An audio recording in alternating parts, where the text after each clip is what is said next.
Gadis muda ini disekap 3 orang pria jahat. Dia diruda paksa sampai gadis belia ini hamil besar dan meninggal. Mitos yang beredar jika wanita hamil meninggal maka harus dipaku di tengkuknya agar tidak menjadi hantu Pontianak.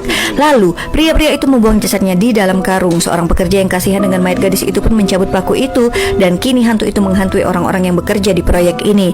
Satpam proyek ini merasa ada yang mengikutinya. Arwah gadis itu memperhatikan pria ini. Namun saat pria ini menoleh lagi, sesosok seram muncul di hadapannya dan langsung menyerangnya.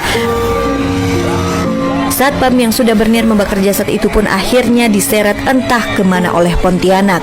Di tempat istirahat para tukang ini pun datanglah bosnya yang arogan. Bos ini meminta mandor untuk menyuruh anak buahnya mempercepat pekerjaan yang sebenarnya tidak mungkin dilakukan karena tidak sesuai standar. Tetapi bos ini tak mau tahu. Mandor ini menyampaikan kalau dalam 2 minggu ini para tukang tidak ada yang boleh libur. Mereka harus bekerja agar proyek ini cepat selesai. Hal ini menimbulkan kegaduhan. Beberapa pegawai tak terima, tapi malah diancam akan dipecat dan menghina mereka sebagai makhluk yang tak berguna dan kaum rendahan. Peng membantah hingga dia pun kena tinju oleh bosnya ini. Si bos pun akhirnya pergi dan kembali ke rumah mewahnya. Di mobil dia tak sadar bahwa hantu Pontianak itu sedang mengikutinya.